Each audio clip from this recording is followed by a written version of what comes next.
구약성경 811페이지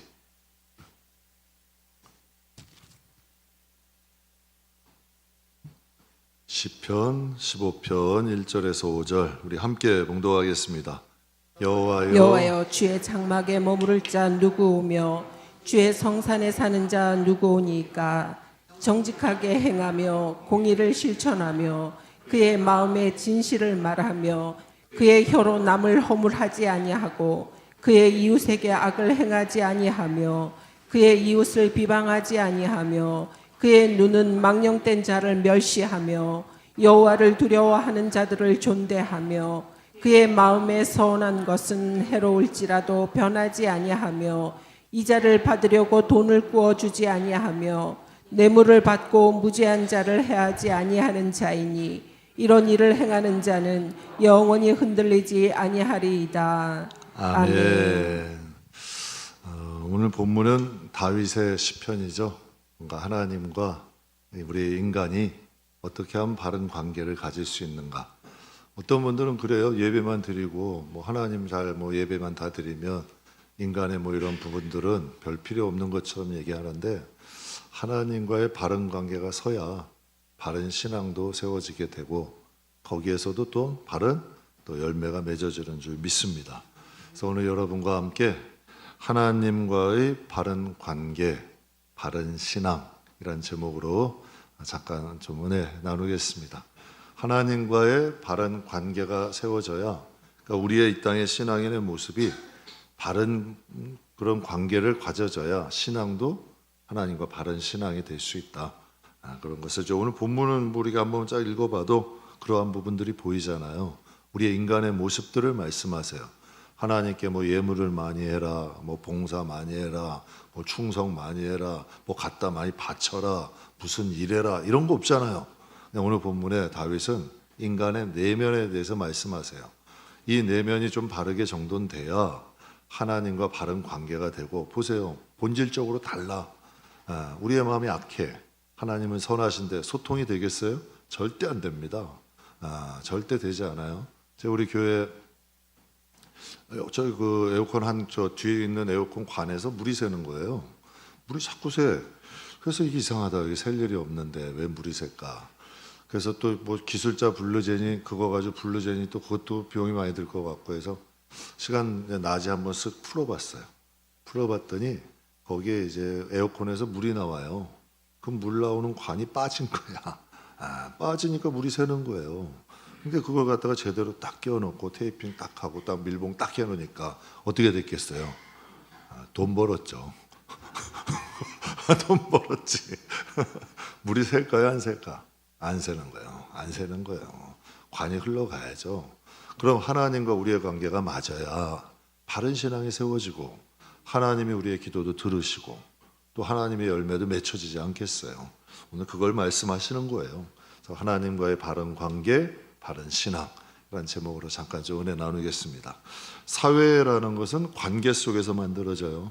사회를 이렇게 보면 부부관계, 부모 자식 관계, 친구 관계, 사제 관계, 직장 관계, 교회도 마찬가지죠. 교우들 간의 관계가 있고 또 목자와 양의 관계도 있어요. 근데 관계가 보면 부적절한 관계, 맺지 말아야 되는 관계들, 이런 관계도 있고 또 여러분 또 바른 관계도 있어요. 또 나쁜 관계도 있어요. 또 좋은 관계도 있고 만나지 말았어야 될 관계도 있고 만남으로 인해 유익되는 관계도 있어요. 이 사회는 여러 가지 관계를 통해서 이루어져요. 가족이 화목해요. 친구 간의 우애가 좋아요. 교회가 평안해요. 바른 관계가 바르지 않는데 가능할까요? 관계가 바라야 돼요. 그래야지만 가정에서도 화목이 있고 친구 간에도 우정이 있고 교회 안에도 평안이 있죠. 부적절한 관계, 나쁜 관계, 여러분 혼란이죠. 관계가 깨어지고 여러분 여기서 혼란만 있는 거예요. 우리는 여러 가지 관계를 맺고 살아가요. 그 관계를 통해서 인간관계도 세워져 가고 삶도 풍성해지죠. 다 중요한 거예요. 부부관계도 중요하고 부모 자식 관계 중요하고 친구, 사제, 직장 관계 다 중요해요. 교우 관계도 중요해요. 근데 가장 중요한 관계가 뭘까요? 하나님과의 관계예요. 오늘 본문 말씀을 비춰보면서 그런 생각을 해요. 하나님과만 바른 관계가 맺어지면 교우들 관계도 바라질 수밖에 없다. 하나님 관계가 삐뚤어지니까 교우 관계도 삐뚤어지고 사회생활도 힘들어지는 것 같아요. 정말 하나님과의 바른 관계가 딱 되면 세상에 나가서도 또한 우리가 사회생활을 해도 하나님께서 그 가운데 역사하심을 믿습니다. 여러분, 신앙이라는 게 뭘까요? 신앙. 그냥 예수님 믿습니다. 이게 신앙일까요? 신앙이라는 게 근본적으로 뭘까요? 잃어버리고 무너졌던 하나님 관계 회복하는 겁니다. 맞나요? 틀려요? 이게 회복하는 게 신앙이잖아요. 신앙이란 건 나만 믿습니다. 뭐 하나님 뭐 믿습니다 하면서 여러분 가는 게 신앙이에요? 아니에요. 하나님과 우리의 관계에 무너졌던 관계, 여러분 잃어버렸던 관계 회복되는 거예요. 그 마음과 마음이 소통하는 거 아니에요. 하나님과의 마음이 우리의 마음이. 그러니까 하나님과 바른 관계가 세워지는 거예요. 아담과 하와가 분명히 바른 관계였는데 누구 때문에 그 관계가 깨졌어요? 아담과 하와 때문에 깨졌잖아요. 사울과 하나님 얼마나 좋은 관계예요. 그런데 사울론의 관계가 깨진 거 아니에요. 이스라엘 백성과 하나님의 관계 얼마나 관계 좋아요. 선민. 그런데 그 관계가 깨진 거 아니에요. 그래서 그들이 1900년 동안 나라 없는 민족 서름당하고 그토록 그냥 아주 고생을 해도 아주 그냥 정말 많은 고생했잖아요.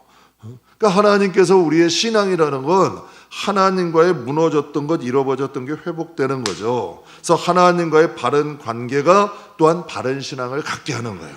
하나님과 좀 올바른 관계, 이게 세워져야 하나님 앞에 오른바른 신앙이 세워지는 거죠. 보세요. 신앙이 올바로 세워지면 든든히 세워지죠. 또 신앙의 열매도 맺죠. 나무도 한번 보세요. 삐딱하게 세워놔요. 그 나무가 계속 여러분 잘 자랄까요? 언젠가 넘어집니다. 삐딱하게 세워놓으면. 나무가 여러분 튼튼하게 뿌리 못 내리면 열매 못 맺습니다. 나무가 뿌리 꽉 내어서 공기 들어가지 말아야죠. 뿌리에 공기 들어가면 나무 썩어 죽어요. 나무도 튼튼하게 뿌리 내리고 땅 꽉 움켜쥐고 있고 튼튼히 세면 열매 맺지 말라 그래도 맺어요. 그러니까 하나님과 우리의 신앙관 좀 제대로 바른 관계 딱 돼서 하나님과 바른 신앙이 되면 저는 확실히 믿어요. 영혼이 잘된 같이 범사가 잘 돼요. 하나님께서 그 사람을 책임지세요. 하나님은 정말 좋으신 분이야. 우리의 신앙만 저 목회하면서도 정말 많이 느껴요. 정말 하나님과의 관계만 튼튼하게 되고 제대로 바른 관계만 세워져 가면 하나님은 반드시 축복하신다. 그런데 세상이 마귀가 절대로 그 바른 관계 못 갖게 한다니까. 자꾸 흔들어대는 거예요. 그러나 우리가 그 싸움에서만 잘 이겨내면 하나님이 역사하시죠. 본문은 다윗의 시편이에요. 시편에 오늘 그 15편의 맨 위에 보면 다윗의 시라 그래요. 다윗 하면 생각나는 단어가 뭐 있나요? 하나님 마음에 합한 자다. 이게 또 원어의 성경에 보면 맞는 자다.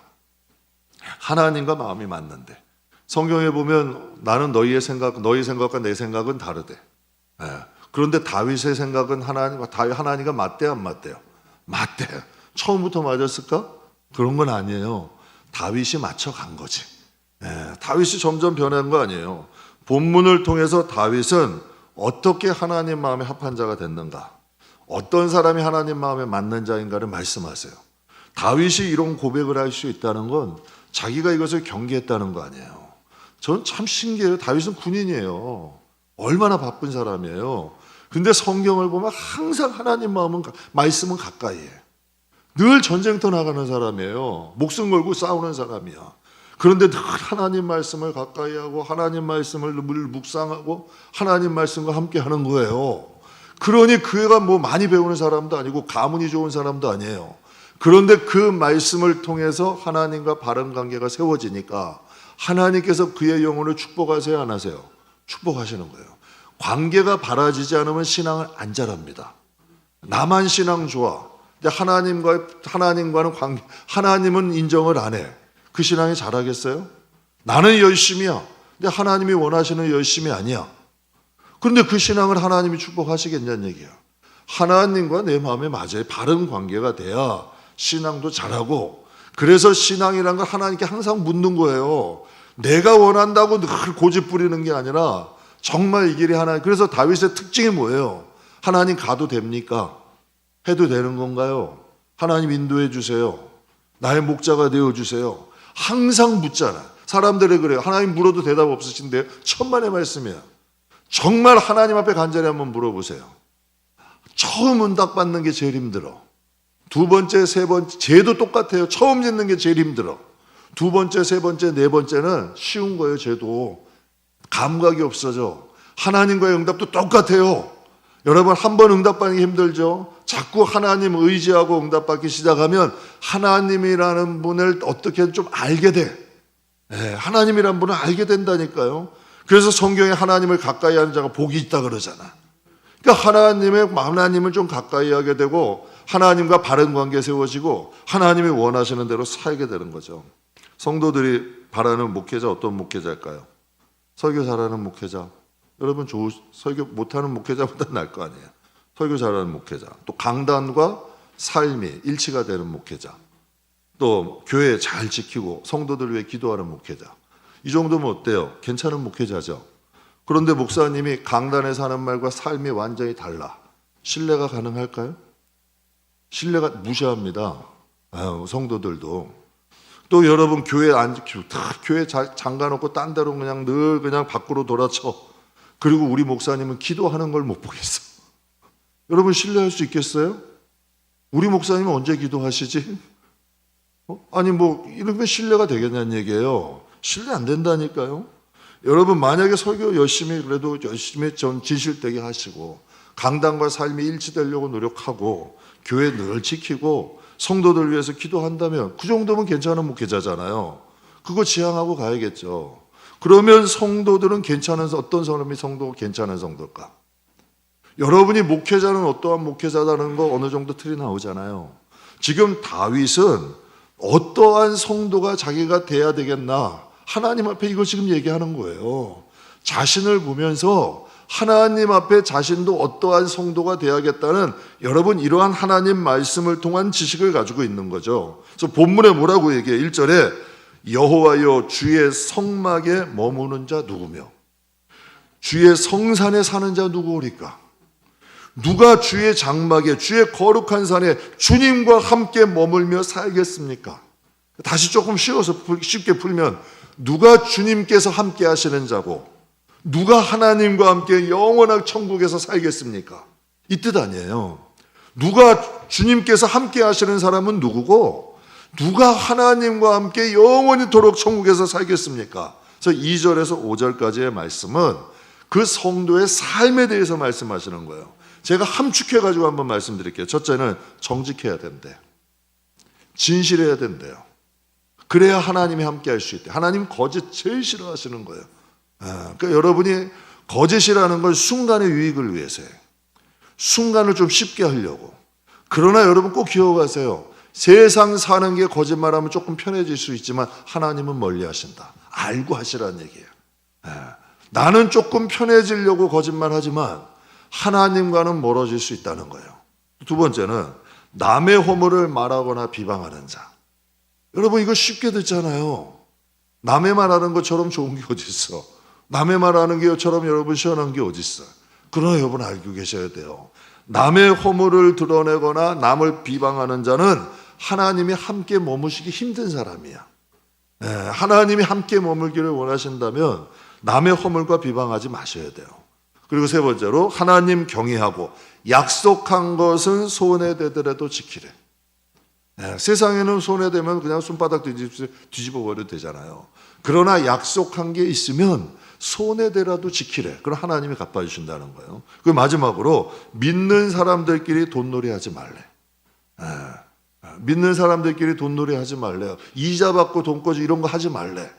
결국 이거 안 좋아지는 거예요. 끝이 안 좋다니까요.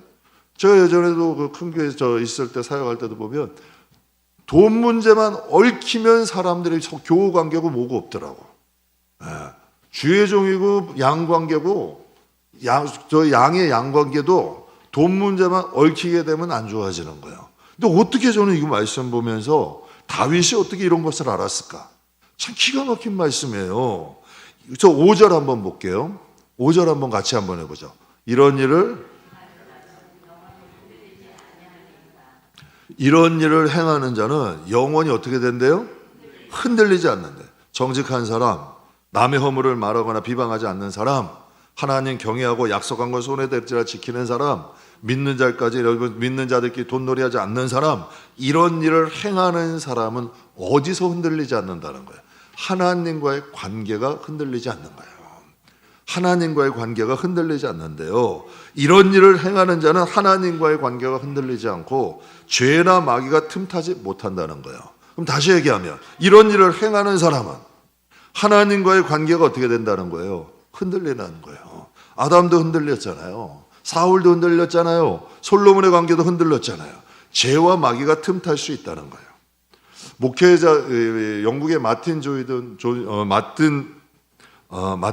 로이드 존슨이라는 목사님이 계시는데요, 그분의 특징이 뭐냐면 목회자들이 존경하는 목사님이에요.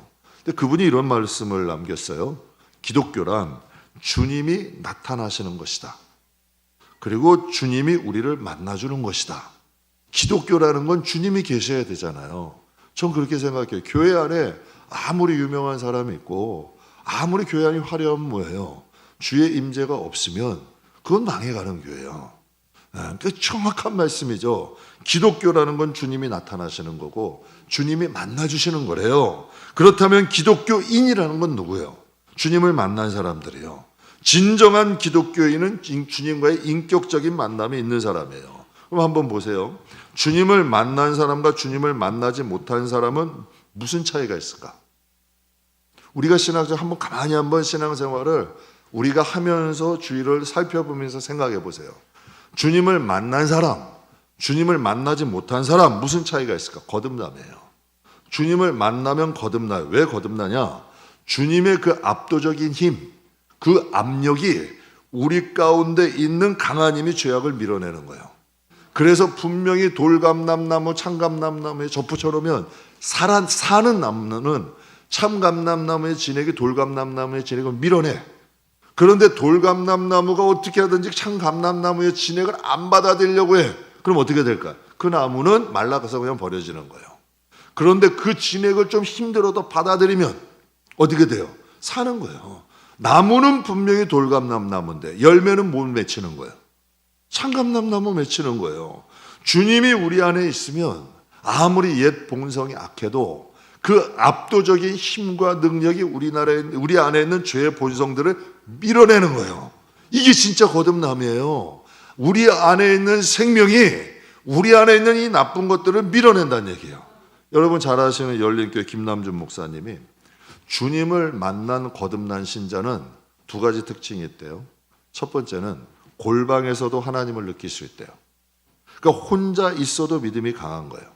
그러니까 혼자 있어도 주님과 동행할 수 있는 힘이 있는 거죠. 주중예배 누가 나올까요? 요즘 주중예배 나오는 여러분들은 세상 사람 보면 좀 이상하게 봐요. 이상하게 본다니까. 그런데 여러분들 어때요? 주중 가운데 우리가 세상에서 다 살아가는 가운데 그래도 하나님 앞에 나와 예배 드리는 건 자연스러운 일이잖아요. 이게 자연스러운 일이 됐잖아. 그러니까 우리 안에 그래도 주님과에 대한 갈망, 사모함이 있잖아요. 세상 가운데 우리가 늘 살다 보면 복잡하고 그래도 이 마음에 주님의 은혜가 필요한 걸 소망해서 새벽 기도도 나오고 수요 예배도 나오고 금요 예배도 나오는 거 아니에요? 그러니까 주님과의 관계가 그만큼 여러분 돈독한 거죠. 여러분 집안의 사람들도 가족들도 마찬가지예요. 가족 얼굴 보기 싫으면 잘 안 들어가잖아. 밖에서 그냥 배회하다가 차에서 잠만 자기도 해. 그런데 가족들이 사랑해. 보고 싶어. 끝나자마자 어디로부터 가요? 가족부터 갖는 거예요. 보고 싶으면 찾는 거예요. 이 마음에 간절한 사모함이 있으면 찾는 거죠. 저는 그렇게 생각해요. 주중예배 누가 나올까요? 주님 만난 사람은 나오게 돼요. 나오라 해서 나오는 게 아니에요. 그래서 제가 특별히 새벽기도 안 하는 거예요. 할 줄 몰라. 물론 그렇게 해서 습관 들이면 좋죠. 그런데 그냥 좀 자율적으로 했으면 좋겠어요. 그냥 기도할 문제 있으면 본인들이 성전으로 찾아오고, 그냥 본인들이 기도할 문제 있으면 하나님 앞에 찾아오고, 주중에라도 교회 오는 것이 자연스럽고, 왜? 당연하잖아요. 성경에 예수님이 뭐라 그래요? 예수님이 성전에서 성경에 대해서 하고 있으니까 그 예수님의 부모 어린 시절에 예수님 잃어버려가지고 막 찾잖아요. 그래가지고 너 여기 있으면 어떻게 하냐고. 그래서 너 찾느라 얼마나 고생했어. 그랬더니 예수님이 그냥 줄거리는 대충 이해를 하세요. 저게 맞는 틀 생각하지 마. 하여튼 그런 줄거리야. 그랬더니 예수님이 뭐라 그래요? 내 아버지 집에 내가 있는데 왜 찾냐고 그러시는 거예요. 당연히 우리 안에 하나님의 만남이 있고 거듭남이 있고 주님의 생명이 있으면 주님의 전을 향하여 가게 된다니까. 이것은 여러분 지극히 당연한 일이에요. 주님의 콜링이 있는 사람이 있어. 주님이 자꾸 우리 안에서 부르시는 걸 아무리 억만금을 준다 그래도 아무리 세상을 준다 좋다 그게 안 돼. 진짜 안 된다니까요. 하나님의 부르심이 있어. 주님에 대한 갈망이 있어요. 주님에 대한 사모함이 있으니까 예배 사모하게 되고 예배를 통해 하나님 만나는 거죠. 그래서 시간을 만들어 가지고 여러분 하나님 앞에 나가는 거예요. 아무리 바쁜 중에도 시간 만들어서 제가 한번 간증드렸잖아요. 서울에 있는 한 장로님 사업하느라 바쁜 사람만이에요. 늦게 와서 만약에 늦게 업무가 끝나면 그분은 늦게 업무가 끝나면 집에 안 들어가요. 그냥 교회 앞에다 차 세워놓고 참 은혜가 되더라고. 거기서 그냥 쪽잠 딱 자다가 새벽 예배 드리고 집에 가서 자다가 출근한대. 그분이 여러분 뭐 특이한 경우겠지만 그런 분도 있더라고요. 제가 예전에 그 알던 한 성도님도 노량진에서 장사해요. 그냥 노량진에서 장사하는 분이야. 밤새 해도록 낮에 종일 장사하고 힘들잖아. 그러면 힘들어가지고 장사 끝나면 그 다음에 끝나고 교회 올라가. 그리고 교회 장의자 앉아서 자는 거예요. 그렇게라도 주님과의 시간을 보내겠다는 거예요. 하루 종일 장사하면서 이렇게 지내니까 그렇게라도 주님 앞에 복 받을까 안 받을까? 복 받는다니까. 그 사람이 어떤 사람인지 떠나서 주님을 가까이 하는 사람들은 하나님이 복을 주시는 거예요. 그러니까 우리의 영혼이 어떠한 순간에도 우리의 마음속에 그런 마음이 있어야 된다는 거죠. 그래서 김남준 목사님이 그런 말씀하시는 거듭난 사람의 특징은 하나님을 만나는 거예요. 골방에서도 만나고 어떻게 하든지 하나님과의 만남을 사모하죠. 거듭난 사람은 하나님의 생명, 아들의 생명, 자녀의 생명이 있기 때문에 누가 시키는 게 아니라니까. 신앙도 스스로 하나님 앞에 나가게 되죠. 그리고 두 번째는 살고기 마음을 가졌대요. 그러니까 하나님의 영향을 좀 받아서 마음이 숙성이 되는 거예요. 보세요. 하나님을 믿는다 그래요. 거듭났다 그래. 그런데 완고해요. 강팍해요. 고집이 세요. 이게 주님의 마음이에요. 한번 보세요. 고기도 숙성시키면 딱딱해져요, 연해져요? 배추에 소금 뿌리면 뻣뻣해져요, 부들부들해져? 딱 이러는 거 아니에요? 이게 숙성이 된다니까. 고기도 숙성되면 부드러워지고요. 배추도 소금 뿌리면 순이 주고 우리가 말씀과 성령이 우리 안에 강하게 임재하시면 우리의 마음이 숙성이 될까요, 안 될까? 돼야 정상이에요. 정말 성령이 계시고 정말 하나님의 말씀이 살아온 동력이 있으면 우리의 마음이 숙성이 되죠. 어떻게 숙성이 돼요? 그래도 조금이라도 주님을 닮아가는 거예요. 출발선은 달라. 사람들마다 그 마음판이라는 그 판 자체가 다르기 때문에 본성이 착한 사람도 있고 본성이 억세고 거센 사람이 있어. 그러나 여러분 그 출발점은 달라도 다 한 가지로 주님을 향하여 나가는 거예요. 점진적으로 변화되는 거죠. 그러니까 김남준 목사님이 얘기하는 거죠. 정말 거듭난 주님을 만난 성도는 마음이 살고기 마음이 된다는 거예요. 이제 교인들을 보면서 한번 분별을 해보세요. 이제 교인들의 마음을 보면서 여러분이 판단하라는 얘기가 아니라 공부하시라는 얘기예요. 공부하시라는 얘기야. 야, 저분은 은혜로 좀 숙성이 된 분인가? 야, 저분이 아직도 마음이 날거네? 그러면 나는 어떤 사람 돼야 될까? 공부하시라는 얘기예요. 저희 기관사역 가면서 목사님들 정말 많이 봤어요. 판단하고 정죄했으면 한도 끝도 없어. 그런데 그렇게 하면 누구 손해예요? 내 손해라니까. 그러면서 하나님이 성경을 본보기로 주셨대. 나쁜 거 닮지 말고 좋은 분들이 좋은 거 닮는 거예요. 성도도 목회도 똑같은 거예요. 서로 배우는 거예요. 내 부족함은 하나님 앞에 좀 돌아보고 좋은 점은 자꾸 닮아가고 우리가 그러면서 성장하는 거 판단하고 정죄하면 다 내 손해라니까. 그러니까 하나님 앞에서 우리의 자신을 보면서 야, 저분은 좀 숙성되고 성숙한 마음이다. 근데 아직도 신앙생활했는데 아직 날 것 그대로다. 자, 하나님 보시면 얼마나 마음 아프실까. 나도 좀 숙성된 자가 돼야겠다. 이러면서 하면 하나님이 기뻐하실까 안 좋아하실까? 좋아하신다는 거죠. 그게 하나님과의 바른 관계고 하나님이 우리가 그런 신앙을 갖기를 원하는 거죠. 그렇다면 우리가 말씀과 성령으로 주님을 언제 만날 수 있을까? 주님을 만나기 가장 좋은 때는 언제일까요? 신앙생활 오래 한 분들 은혜의 맛을 많이 본 분들이 공통적으로 하는 말씀이 있어요. 하나님을 언제 만나기에 가장 좋은 때 하나님의 임재가 있는 교회에 하나님의 임재가 있어야 돼요. 하나님의 임재가 있어야 돼요. 그래서 저희도 처음에 개척할 때부터 늘 그거 한 거예요. 교회 음악 틀어놓고 교회가 돛대지 시장되면 안 돼요. 교회는 하나님의 임재가 있어야 돼. 딱 교회만 딱 들어와도 하나님 앞에 기도하고 싶은 마음이 생겨야 돼. 하나님의 임재가 있어야 돼요. 하나님의 임재가 있고 그 예배 시간을 통해서 하나님이 만나시는 거지.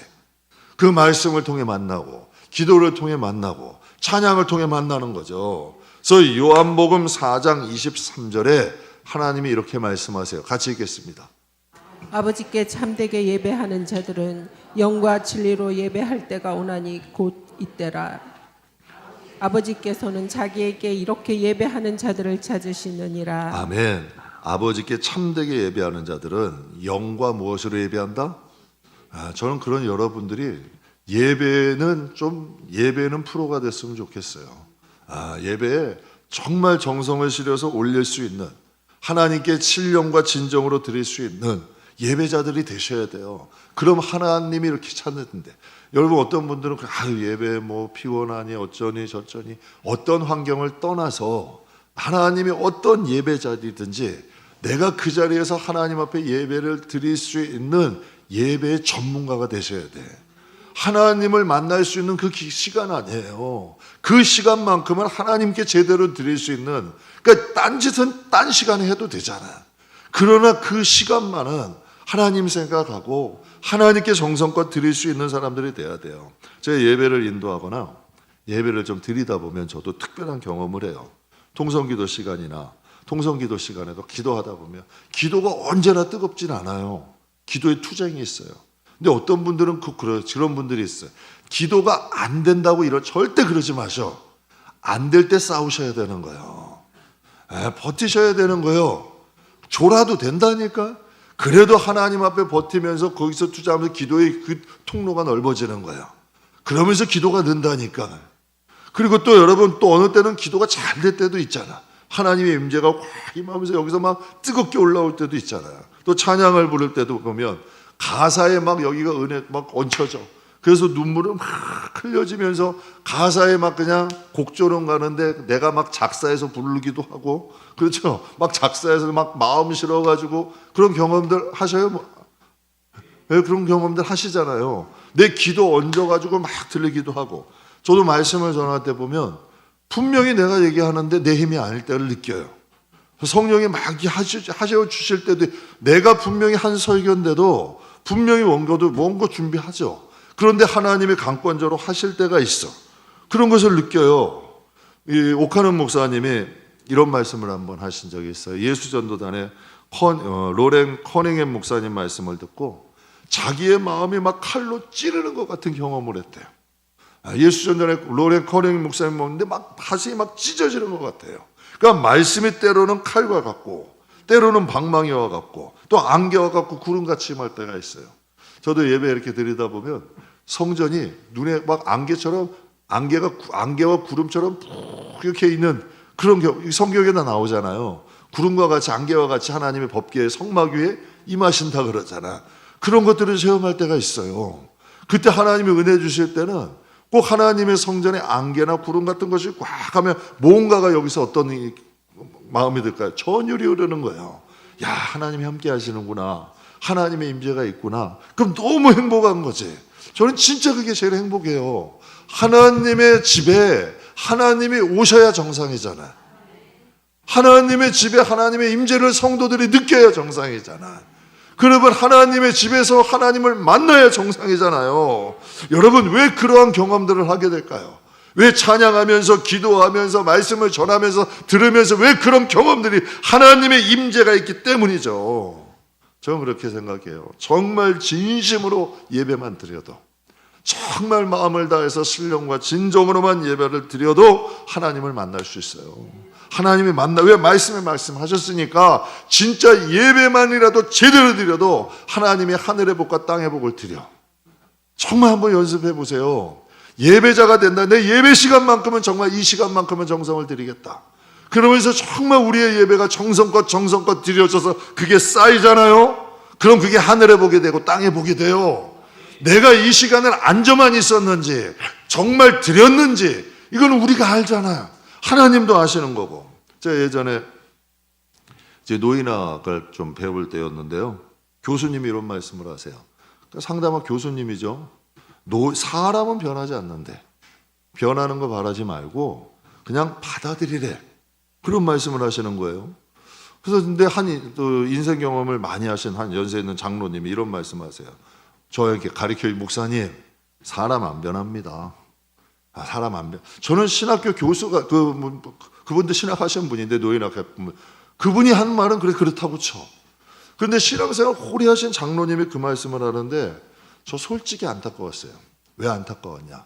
몇십 년 동안 신앙생활하면서 그분 주위엔 변한 사람이 없다는 거예요. 좀 여러분 한번 여쭤볼게요. 여러분 신앙생활하면서 여러분 주위에 변하는 사람 봤어요, 못 봤어요? 전 우리 교회에서만도 숱하게 봐요. 정말 전 우리 교회에서만도 정말 숱하게 봐요. 정말 성게같이 까실까실했던 분도 성게가 이게 가시가 다 잘라지는 분들 말해도 말만 하면 다 이게 가시가 있고 독이 있는데 그게 많이 무뎌지는 분들 정말 성격이 많이 변해. 이런 분들도 많이 봐요. 정말 그런 분들을 경험하게 되는 거예요. 근데 제가 정말 안타깝더라고요. 몇십 년을 신앙생활 했는데 주변에 변하는 사람 한 사람도 못 본 거예요.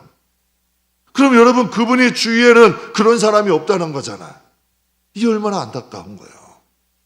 좋은 사람 사귀고 변하는 사람 사귀고 정말 신앙을 여러분 중요히 여기는 사람들 사귄다면 그의 주변에는 좋은 사람들, 변화된 사람, 거듭난 사람들이 모일 거 아니에요. 그런 무리에만 살았다는 거 아니야. 이게 정말 안타깝더라고요. 성경에 분명히 하나님의 생각은 달라요. 그분이 노인학 한 분도 그런 말씀하시고 장로님도 그런 말씀을 하셨어요. 그분도. 그런데 예레미야 13장에 보면 여러분 잘 아시는 말씀이에요. 같이 한번 읽겠습니다. 구스인이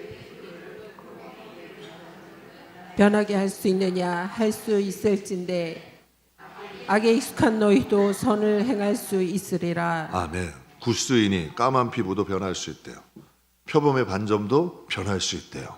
여러분 그런데 할 수 있을진지 악에 익숙한 너희도 어떻게 할 수 있대요? 선을 행할 수 있대. 정말 하나님 예수 안에서 변한 사람들이 얼마나 많아요. 하나님은 사람은 할 수 없어요. 근데 인간이라는 존재는요 모방은 돼요. 인간도 복제하죠. 요즘 의학 발달해서. 그런데 참 이상한 게요. 인간이 인간을 복제는 돼.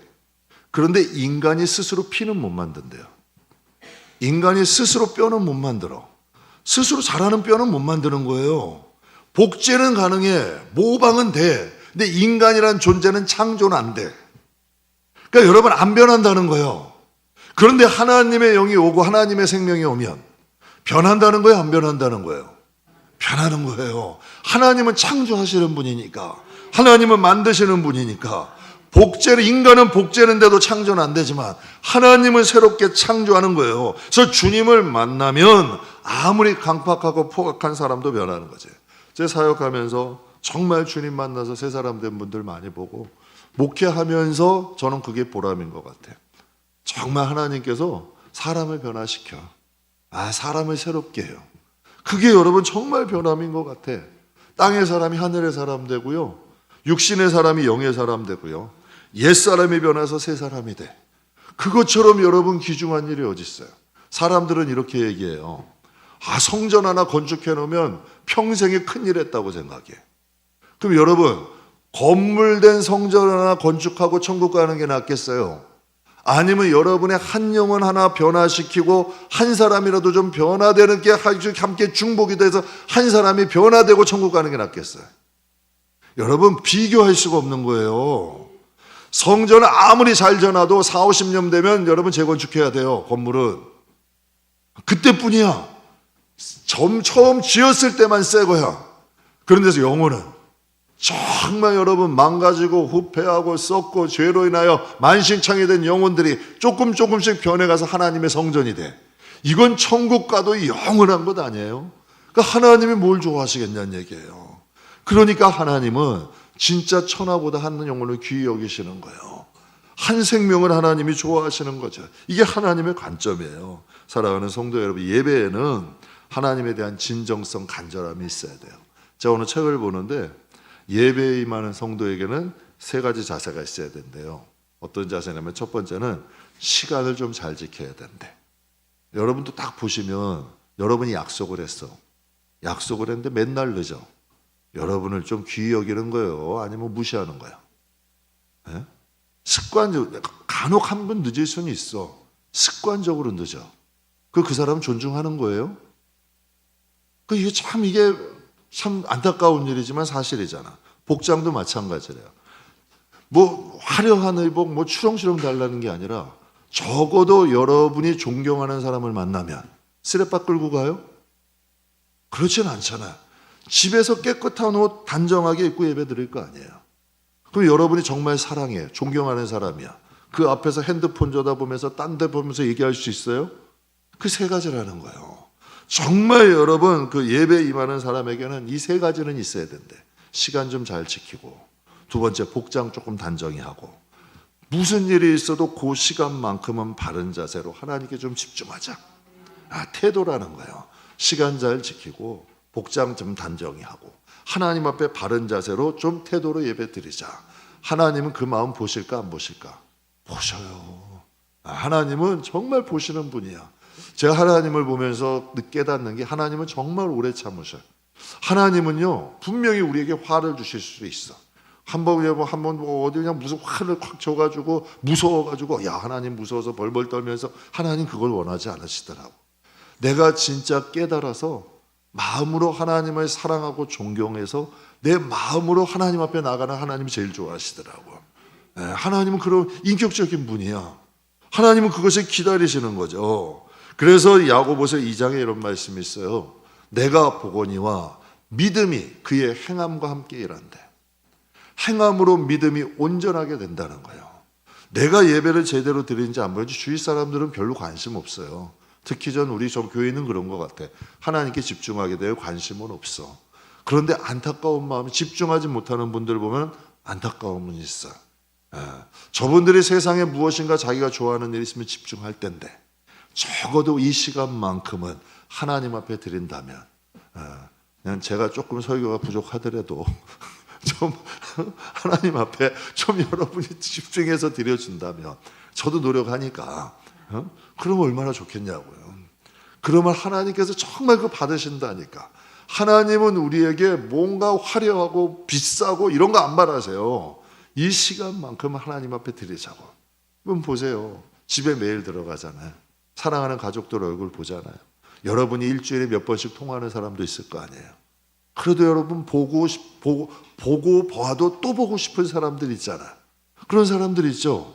하나님이 여러분에게 그런 분만 되면 얼마나 좋겠어. 하나님이 여러분에게 그 분만 된다면 하나님이 여러분을 얼마나 기뻐하시겠냐고요. 여러분 척추의 신이라고 불리는 서울대 정성근 교수라는 사람이 있어요. 그런 사람이 이런 말을 하더라고요. 척추는 운동으로 고치는 게 아니래요. 운동 열심히 한다고 허리는 고쳐지는 게 아니래요. 허리는 바른 자세로 고쳐지는 거래요. 근데 보면 운동은 언제예요? 30분, 1시간 하는 거예요. 그런데 자세는 23시간, 1시간, 30분, 1시간 여러분 운동하고 23시간은 삐뚤은 자세로 있어. 그 허리 고쳐질까요? 안 고쳐질까? 안 고쳐지는 거예요. 그냥 바른 자세, 평상시에 허리를 바른 자세로 놓으면 그러면 그 허리가 고쳐진다는 거예요. 신앙생활도 으쌰으쌰 좋아요. 그러나 하나님과의 기본부터 만들자는 거예요. 오늘 본문 말씀에 이 얘기하는 거예요. 지금 다윗이 다른 얘기 아니에요. 이 5가지를 통해서 우리에게 지금 말씀하시는 거예요. 신앙이라는 것에 대해서 뭐 별다른 특별한 거 없잖아. 그러나 여기서 이 5가지 정직하게 행하자. 하나님 앞에 좀 진실하자. 남의 허물 비방 말하고 다니지 말자. 하나님 경외하고 약속한 건 손해라도 지키자. 그냥 내가 있으면 그냥 빌려주든 빌려주지 돈놀이하면서 성도 상대로 하지 말자는 거예요. 그냥 있으면 빌려줄 수는 있죠. 그러나 그거 이자 받으면서 그런 일은 하지 말라는 거예요. 그러니까 하나님 그래서 성도들과의 좀 바른 관계를 통해 나와 바른 관계 맺자는 거예요. 그러니까 하나님이 그걸 지금 말씀하시는 거죠. 그러니까 바른 관계에서 바른 신앙은 나온다. 우리가 하나님께 바른 신앙으로, 바른 관계로 하나님 앞에 맺어지면 우리의 신앙은 바른 신앙으로 자랄 수밖에 없다는 거예요. 그래서 오늘 본문 말씀에 이제 마무리하겠습니다. 주의 장막에 거하는 자 누구고 주의 성산에 사는 자 누구냐는 거예요. 하나님이 함께하는 자 누구고 하나님이 천국에서 영원토록 함께할 수 있는 자가 누구냐는 거예요. 하나님과의 바른 관계를 통해서 삶이 좀 변화되면 다윗처럼 삶을 통해 믿음이 증명되는 거죠. 여러분들이 옷을 사요. 여러분들이 신발을 사요. 여러분들이 안 맞는 거 사나요? 안 맞는 거 사시나요? 여러분에게 큰 거야, 커, 작어. 그런 옷이나 신발 사세요? 안 사죠. 그럼 여러분 그런 신발을 왜 사요? 그림에 떡인 걸 아무리 좋아도 안 맞으면 못 입는 거예요. 안 맞으면 못 신는 거예요. 여러분, 우리도 신혼부부들도 보면 맨날 싸워. 신혼부들이 많이 싸워. 근데 왜 싸우겠어요? 좋아서 만났는데 서로 맞는 거야, 안 맞는 거야? 안 맞는 거야. 좋아. 너무 사랑한다고 만나긴 만났어. 근데 한 집에 살아보니까 생활 습관들이 맞아요, 안 맞아? 그걸로 싸우는 거예요. 근데 현명한 부부들은 뭐예요? 양보할 거 양보하는 거. 우리 사랑하잖아. 양보할 거 양보하고 맞춰갈 거 맞춰가고. 그래서 여러분 시간이 지나면서 진짜 하나가 되는 거예요. 그럼 하나님과 우리의 관계는 맞겠어요, 안 맞겠어? 본질적으로 안 맞는 거예요. 하나님과 우리는 본질적으로 안 맞아요. 그러나 맞춰가는 거예요. 그래서 다윗도 그 간격을 자꾸 줄이는 거예요. 다윗도 처음에 음행도 했잖아요. 교만도 했잖아요. 하나님 앞에 맞지 않아서 훈련도 받았어요. 그러나 그가 다윗 사울처럼 하나님과 여러분 벗어나서 튕겨져 나가는 게 아니라 다윗은 하나님 곁에 머물면서 회개하면서 변화되고 고쳐져 가는 거예요. 그러니 하나님이 결국은 그에게 복을 주세요, 안 주세요? 주시잖아요. 요셉도 훈련시키잖아요. 보디발의 집에서도 훈련시키고 감옥에서 훈련시키고. 그런데 요셉이 그것에서 하나님의 뜻에 자꾸 어그러 나가고 튕겨져 나가고 자기 멋대로 해요? 아니에요. 늘 하나님의 임재 가운데 받아들이잖아. 그러니 하나님이 결국은 쓰세요, 안 쓰세요? 쓰신다니까. 우리는 항상 그런 얘기, 하나님은 항상 옳습니다. 근데 내 고집 부려.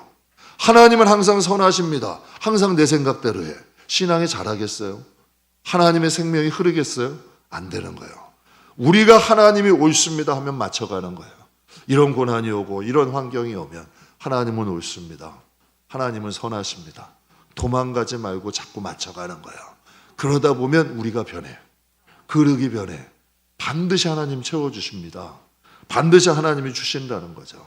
하나님과 인간의 관계는 분명히 간격은 있어. 그러나 다윗이라는 사람은 그 간격을 좁혀간 거죠. 그래서 결국엔 어떤 사람이 돼요? 하나님 마음에 맞는 사람이 돼요. 사랑하는 성도 여러분, 저는 우리 성도들이 하나님과 자꾸 좀 맞는 사람이 됐으면 좋겠어. 하나님과의 바른 관계를 통해서 좀 하나님과 화목하고 하나님의 생명이 흐르는 그런 관계. 그래서 하나님과 자꾸 좀씩 맞춰가다 보면 여러분도 존경받고 또 여러분 안에 하나님의 생명도 흐르고 하나님의 영광도 나타나게 되는 줄 믿습니다. 우리가 신앙생활 하면서 이제는 하나하나씩 좀 점검을 하자고요. 하나님과 바른 관계를 세워서 하나님 앞에 바른 신앙을 좀 잘하자. 그럼 그 여러분의 생활 자체가 하나님께 영광이 될 거예요. 여러분이 어느 곳에 있든지 여러분 그리스도라는 이름이 영광을 가리지는 않을 거예요. 그런데 삶의 자세가 여러분 다윗처럼 이러한 부분처럼 이러한 것들을 다루지 않으면 어디를 가도 여러분 하나님의 영광 가려. 하나님의 영광이 나타나지 않는 거예요. 그러니까 우리가 하나님과의 바른 관계를 통해 바른 신앙을 한번 세워줘 보세요. 그럼 우리의 영혼도 하나님의 생명이 흐르고 반드시 하나님께서 우리의 삶을 통해서 하나님의 영광을 받게 되신다라는 것을 꼭 기억하셔서 하나님의 생명과 은혜와 축복이 흐르는 하나님의 자녀들이 다 되시길 주님의 이름으로 축복합니다. 기도하겠습니다.